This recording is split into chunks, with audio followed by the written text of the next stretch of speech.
26-27 वर्षों में systematic investment plan यानी एसआईपी मोड ऑफ इन्वेस्टमेंट एक कॉमन म्यूचुअल फंड इन्वेस्टर्स के जहन में आम बातें हो गई हैं और यह इसकी पॉपुलैरिटी हाउस होल्ड में भी काफ़ी अधिक हो गई है। और इसकी पॉपुलैरिटी इस बात से जानी जा सकती है कि अक्टूबर 2016 में मंथली कंट्रीब्यूशन 3,434 करोड़ था, जो अक्टूबर 2023 यानी पूरे 8 साल में ये बढ़ के 16,928 करोड़ ये हो गया।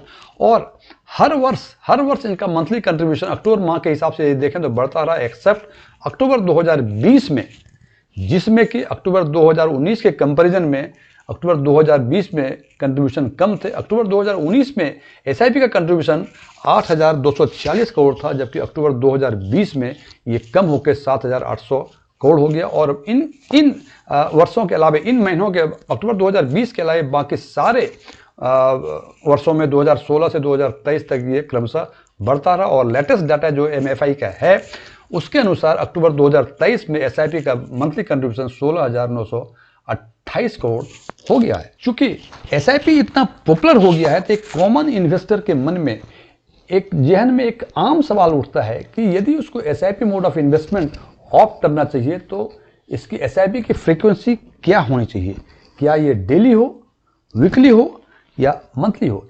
इसी बातों पे White Oak Capital Mutual Fund ने एक स्टडी की है जिसमें उन्होंने 2-3 बातों का ध्यान रखा है। सबसे पहले ये स्टडी की है उन्होंने S&P BSE सेंसेक्स TRI के परफॉर्मेंस पे, और ये परफॉर्मेंस का जो डेज है, जो पीरियड है, ये सितंबर 2096 से लेकर अक्टूबर 2023 तक का है।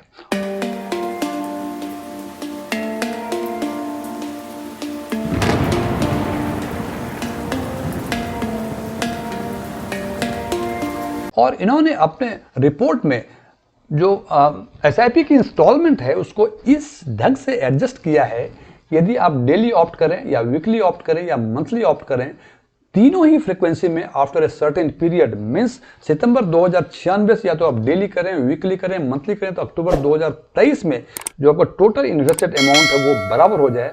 और इस स्टडी में उन्होंने लिया है कि डेली के लिए उन्होंने 1,000 रुपये पर डे का इंस्टॉलमेंट लिया हुआ है, वीकली के लिए एडजस्ट किया उनको 4,756 रुपये हो गए, और यदि मंथली आपने लिया तो 20,682 रुपये होंगे। और इसमें फिर रिपीट कर दूं, डेली, वीकली और मंथली का जो इंस्टॉलमेंट का अमाउंट फिक्स किया है इस ढंग से फिक्स किया है कि 27 साल के बाद, मीन्स आफ्टर सर्टेन पीरियड, 27 साल के बाद टोटल इन्वेस्टेड अमाउंट तीनों ही फ्रीक्वेंसी में 67 लाख 1,000 तीनों ही फ्रीक्वेंसी में हो गए। और यदि इसका वैल्यूएशन अगस्त 2023 में यदि करें तो इनका वैल्यूएशन आता है 6 करोड़ 78 लाख 6.78 करोड़ तीनों ही फ्रीक्वेंसी में, 6.87 करोड़ तीनों ही फ्रीक्वेंसी में। फिर रिपीट कर दूं कि इन्होंने इंस्टॉलमेंट इस ढंग से फिक्स किया है कि यदि आप वीकली लें या डेली लें या मंथली लें, तीनों ही फ्रीक्वेंसी में after a certain period, means after 27 years, इनका टोटल इन्वेस्टेड अमाउंट बराबर हो।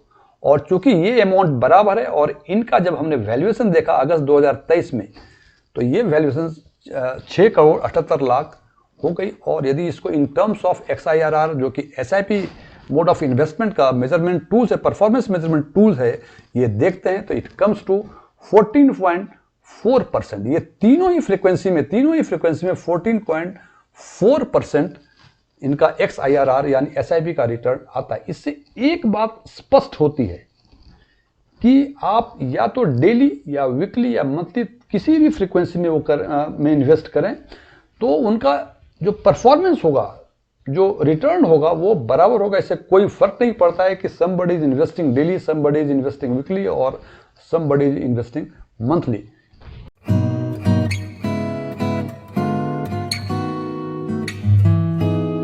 इसको हम इस ढंग से कंक्लूड कर सकते हैं कि आप फ्रीक्वेंसी चूज करने में दिमाग न लगाएं। उससे अधिक इंपॉर्टेंट है कि आप SIP कितना जल्दी शुरू करते हैं और उस SIP को आप कितना समय के लिए कंटिन्यू करते हैं, ये अधिक इंपॉर्टेंट है in comparison to selecting the frequency either is daily, weekly और मंथली। हालांकि ये White Oak Capital Mutual Fund ने स्टडी की है, फिर भी आपका परसेप्शन इससे अलग हो सकता है। यहाँ इन्होंने लिया है S&P BSE सेंसेक्स TRI का। यदि आप किसी स्मॉल कैप में लेंगे तो ये XIRR या ये वैल्यूएशन काफ़ी अधिक हो जाएगा, लेकिन चूंकि ये स्टडी का फॉर्म है इसलिए इन्होंने S&P BSE सेंसेक्स TRI का पिछले 27 साल के परफॉर्मेंस के बेसिस पे स्टडी की है। Thank you.